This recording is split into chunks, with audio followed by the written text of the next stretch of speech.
आपने वो परिवार देखे हैं जो बाहर से एकदम परफेक्ट लगते हैं। हाँ बिल्कुल।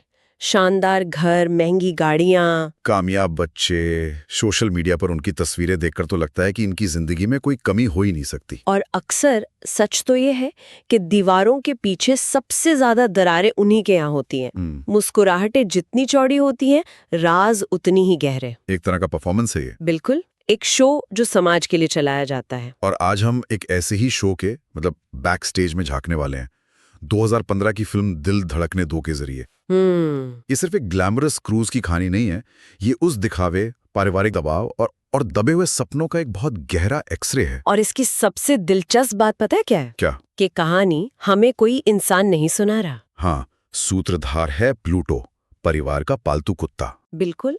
अब सोचिए जोया अख्तर का ये फैसला कितना शानदार है। एक कुत्ता झूठ नहीं बोलता, उसे इंसानी अहंकार की, वो लोग क्या कहेंगे की परवाह नहीं होती। सही बात है। उसकी नजर से हम किरदारों की असलियत देखते हैं, ना कि वो चेहरा जो वो दुनिया को दिखाते हैं। तो चलिए इस क्रूज पर सवार होते हैं। कमल और नीलम मेहरा अपनी शादी की 30वीं सालगिरह मनाने यूरोप के एक आलीशान क्रूज पर हैं। माहौल एकदम जश्न का है। शैंपेन बह रही है, सब कुछ परफेक्ट लग रहा है, लेकिन ये क्रूज सिर्फ एक वेकेशन नहीं है ना? बिल्कुल नहीं। ये क्रूज असल में एक खूबसूरत पिंजरा है, एक ऐसी जगह जहां से आप भाग नहीं सकते। आप अपने परिवार के साथ, उनके सच के साथ फंस गए। और ये सालगिरह का जश्न, वो तो बस एक बहाना है। असली मकसद है बिजनेस डील्स पक्की करना और बच्चों की जिंदगियों के सौदे करना। यहीं से कहानी का असली तनाव शुरू होता है। तो इस पिंजरे के किरदारों से मिलते हैं। सबसे पहले परिवार के मुखिया कमल मेहरा। अनिल कपूर, एक सेल्फ मेड टाइकून जिन्हें लगता है कि उन्होंने पैसे से हर किसी की खुशी खरीद ली है, खासकर अपने बच्चों की। उनके लिए लोग क्या कहेंगे गीता का श्लोक है। बिल्कुल। और उनकी पत्नी है नीलम मेहरा, शिफाली शाह का निभाया हुआ एक यादगार किरदार। वो एक ऐसी महिला है जो एक खोखली शादी में जी रही हैं, लेकिन समाज में अपनी इमेज बनाए रखने के लिए कुछ भी कर सकती हैं। पति से रिश्ता टूटने की कगार पर है, फिर भी दुनिया के सामने हैप्पी कपल का नाटक चल रहा है। और इस नाटक के बीच फंसे हैं उनके 2 बच्चे। बेटी आयशा, प्रियंका चोपड़ा, एक कामयाब बिजनेसवुमन जो एक ऐसी शादी में कैद है जो असल में 2 परिवारों के बीच एक बिजनेस मर्जर था। और बेटा कबीर, रणवीर सिंह, जो पायलट बनना चाहता था, लेकिन उसे जबरदस्ती मेहरा इंडस्ट्रीज के भावी सीईओ की कुर्सी पर बिठा दिया गया है। तो असल में इस परिवार के अंदर चल क्या रहा है? यहाँ व्यक्तिगत खुशी को सामाजिक प्रतिष्ठा और व्यापार के लिए कुर्बान कर दिया गया है। बच्चे अपने माता पिता के अधूरे सपनों का बोझ उठा रहे हैं। वो सांस लेना चाह रहे, लेकिन परिवार का नाम, रुतबा उन्हें घुटन दे रहा है। वो क्रूज पर होने वाली पार्टियां, वो डांस, ये सब उस डूबते हुए जहाज पर म्यूजिक बजाने जैसा है। तो ये परिवार बाहर से तो परफेक्ट है, लेकिन जैसा प्लूटो कहता है, हर खूबसूरत तस्वीर में कहीं ना कहीं एक दरार होती है। मेहरा परिवार में ये दरार सबसे पहले कहाँ दिखती है? आयशा की कहानी में, है ना? हाँ, आयशा की शादी मानव मल्होत्रा से, वो इस परिवार के खोखलेपन का सबसे बड़ा सबूत है। मतलब ये रिश्ता 2 लोगों को नहीं, 2 बैलेंस शीट्स को जोड़ने के लिए बनाया गया था। बिल्कुल। फिल्म एक बहुत दिलचस्प सवाल उठाती है कि क्या आज भी अपर क्लास सोसाइटी में शादी एक व्यक्तिगत फैसला है या एक कॉरपोरेट विले? और मानव का किरदार वो उस मानसिकता को दिखाता है जहां पत्नी एक ट्रॉफी की तरह है, कंट्रोलिंग है, असुरक्षित है। और आयशा की सफलता से जलता भी है।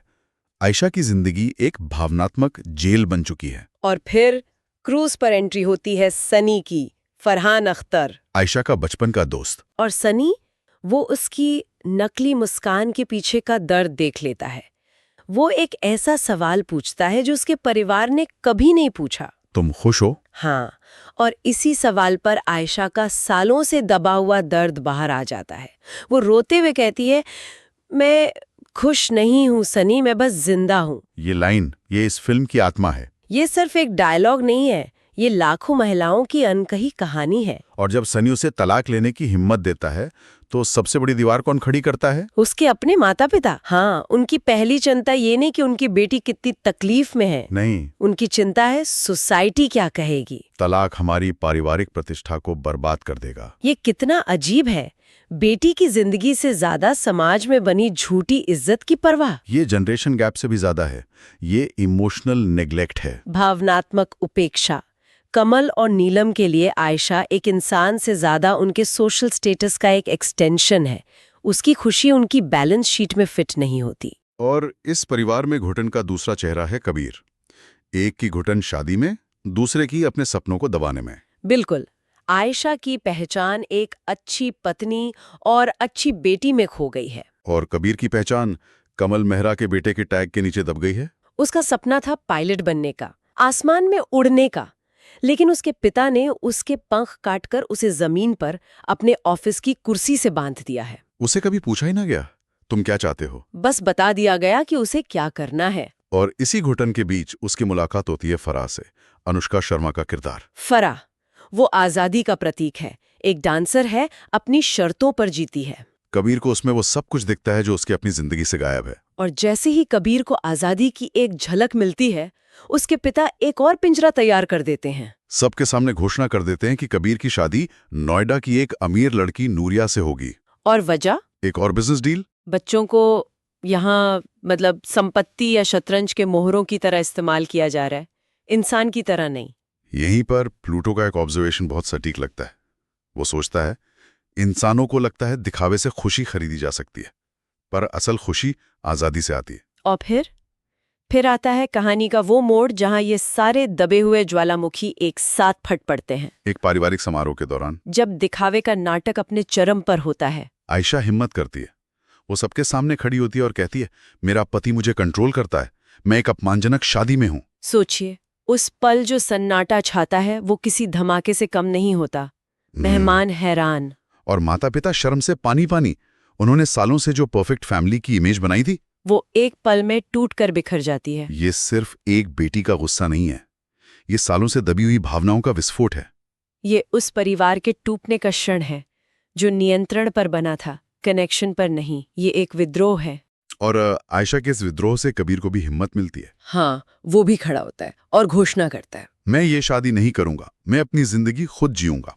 इसके बाद जो पिता और बेटे के बीच का टकराव होता है वो इस फिल्म के सबसे शक्तिशाली सीन्स में से एक है। कमल मेहरा गुस्से में कहते हैं, तू मेरी बदौलत कुछ है। और कबीर का जवाब, वो उस रिश्ते की पूरी सच्चाई बयां कर देता है। वो कहता है, और मैं आपकी वजह से कुछ भी नहीं बन पाया। एक लाइन नहीं है ये एक पूरी पीढ़ी का दर्द है जो अपने माता पिता की सफलता की परछाई में अपना वजूद खो देती है। वो कह रहा है कि आपकी महत्वाकांक्षाओं ने मेरे सपनों को निगल लिया। ये एक ऐसे सिस्टम के खिलाफ विद्रोह है जहां बच्चों के सपनों को माता पिता की अधूरी इच्छाओं के लिए कुर्बान कर दिया जाता है। इसके बाद जो होता है वो पूरी तरह से फिल्मी है, लेकिन बहुत जरूरी है। कबीर क्रूज से एक मोटरबोट लेकर फराह के साथ भाग जाता है। पूरे जहाज में हंगामा। और यहाँ फिर से माता पिता की असलियत सामने आती है।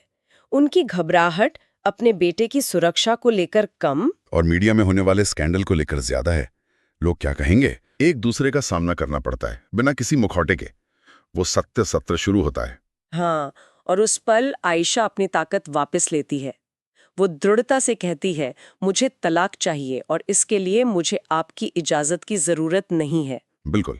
और कबीर भी साफ कर देता है, मेरी जिंदगी मेरी है, आपकी सोसाइटी की नहीं। मुझे लगता है यहीं पर कमल और नीलम मेहरा को असल में एहसास होता है। जब उन्हें लगता है कि वो अपने बच्चों को हमेशा के लिए खो देंगे, तब उनका अहंकार टूटता है। हाँ, कमल मेहरा का वो कन्फेशन, जब वो कहते हैं हमने अपने बच्चों को सफलता के नाम पर कैद कर लिया था, ये उनकी हार की स्वीकारोक्ति है। ये उनके लिए एक वेकअप कॉल है। उन्हें समझ आता है कि परिवार पैसे या रुतबे से नहीं बल्कि प्यार, सम्मान और आजादी से बनता है। तो कहानी का अंत एक उम्मीद पर होता है। आयशा तलाक ले लेती है, अपने स्टार्टअप पर ध्यान देती है। कबीर अपने पायलट बनने के सपने को पूरा करने निकल पड़ता है। और माता पिता, वो नियंत्रण की जगह विश्वास करना सीखते हैं। क्या आपको लगता है ये थोड़ा आइडियलिस्टिक है? क्या असल जिंदगी में ऐसा होता है? शायद ये आदर्शवादी है, लेकिन सिनेमा का काम उम्मीद देना भी तो है। ये दिखाता है कि अगर हम सच बोलने की हिम्मत करें तो बदलाव संभव है। एक रात में नहीं होता, पर शुरुआत हो सकती है। तो अगर इस पूरी बातचीत को समेटें तो दिल धड़कने दो सामाजिक प्रतिष्ठा बनाम व्यक्तिगत खुशी की लड़ाई है। बिल्कुल। और इसे प्लूटो के अंतिम संदेश के साथ खत्म करना सबसे सही होगा। वो कहता है, शादी की सालगिरह किसी वेन्यू पर नहीं मनाई जाती, वो तब मनती है जब रिश्ता आजाद सांस ले सके। और एक और गहरी बात जो वो कहता है, कभी कभी दिल धड़कने से ज्यादा आजादी मांगता है। और शायद यही विचार हमारे श्रोताओं के लिए है। दिल धड़कने दो सिर्फ एक ग्लैमरस फिल्म नहीं है, ये एक आईना है। हाँ, ये हमारे अपने घरों की एक झलक हो सकती है, जहाँ शायद हम भी किसी न किसी तरह के दिखावे में जी रहे हैं। ये सोचने पर मजबूर करती है कि क्या हम अपने रिश्तों में ईमानदार हैं, या हम भी अनजाने में एक ऐसी कहानी का हिस्सा है जहाँ माता पिता दिखावा बचाते हैं और बच्चे खुशी ढूंढते हैं।